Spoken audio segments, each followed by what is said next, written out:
A true Texan who won a high school state football championship at the Astrodome, the Heisman Trophy at the University of Texas, and became a Pro Football Hall of Famer with the Houston Oilers, Earl Campbell's dream life became a nightmare once he retired. Ahead, he'll examine his descent into depression and the two young men who helped plant the seeds of his redemption. I began our conversation by asking Earl about his childhood in the Rose capital of the world, Tyler, Texas. You know, growing up as a kid, I had 6 brothers and 4 sisters, and I'm number 7 in the family, age-wise, and unfortunately my father, when I was in the 5th grade, died of a heart attack. So I knew I was, out of all the kids in my family, I say I was the one that my father let hang out with him the most. So I was very close to him. Our family grew up in I grew up in the rose business. I can remember when a dozen of roses cost like 50 cents a dozen. What do you remember about the day that he died? I remember that, I believe it was a Saturday morning, and my brother Alfred, who's a year older than I am, I was out in the front yard, and I never will forget this as long as I live. When we found out Dad died, we was out in the front yard, so Alfred said, "Hey, Earl, one thing about God, you know, he's not gonna put no more on us than we can bear." A few days later, my mom put us all together, you know, because she got all these big guys and 4 girls. So she says, "I'm gonna tell y'all something.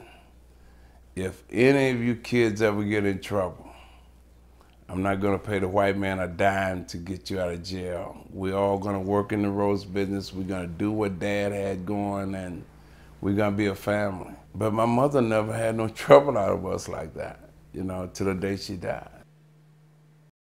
Take me back to that first experience in organized football. What position did you play? I kind of played running back and linebacker at the same time, and I wanted to be a linebacker so bad. So because that was the guys, the guys that really tackle, you know, and it felt great. This guy said we play flag football and gave you this little belt, and each guy, well, I've always been bigger than most guys back then. And when I would get that flag, I was the, you know, you had to throw a bone in there or something. So I wasn't very good at it. When do you remember thinking to yourself, this can be something special for me, football can take me places? In the 8th grade at Dogan Junior High, I thought about it. I thought about that God had given me something very special. And when they integrated schools in Tyler, I was in the 9th grade, and I got bused like 25 miles from home. So at Moore Junior High, that's when I believed that God had given me something that he didn't give Johnny down the street. What role did race play in your childhood in Tyler? I wasn't, our family, from the day I can remember, my father taking us to the rose fields. We worked for the white man, but I didn't know that it was a difference between black and white. When I left Tyler, I didn't understand how some of the grown-ups who was friends with the family, some of the people that cut my hair at the barber shop, I did not understand how they said that this guy, Dale Royal, is a racist, and Earl Campbell, you will be back home soon, because you're gonna flunk out, I didn't understand that, you know, I didn't, well, why did he come get me if he's a racist guy, if he don't like black people? Something got to be going on, and that floated around in my head for a long time. I never knew those words like N words and that H word. I wasn't raised that way. I was just raised as that I was just as good as everybody else. Our coaches didn't teach us that stuff. And I was coached by white coaches, I was coached by black coaches, but I knew our football team was different. Nobody came in that circle. Somebody did. Renee came in that circle. Oh, yeah. How did you meet Renee? Now, remember I told you I lived in the country, and I hit integration in the 9th grade.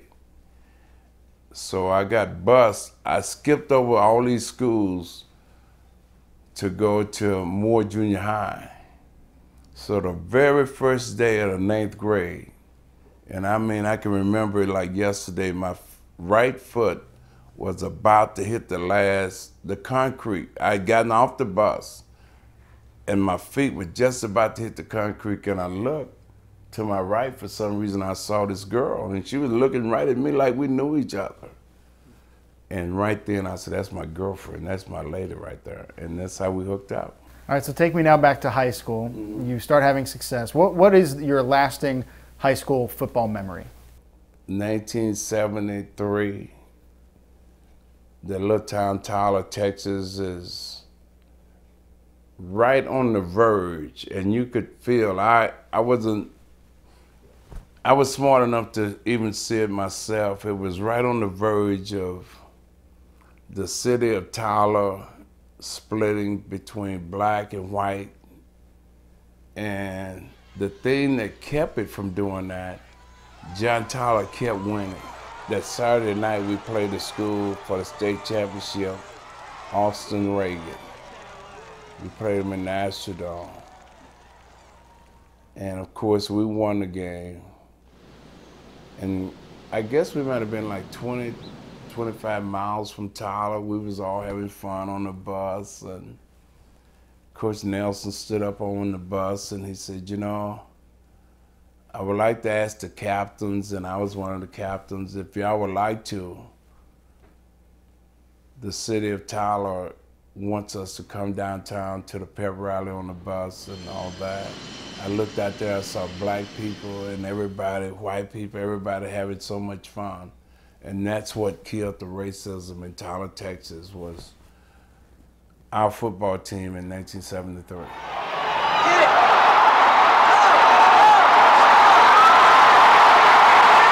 Heisman Trophy, and it goes to Earl Campbell of the University of Texas. What do you remember about winning the Heisman Trophy?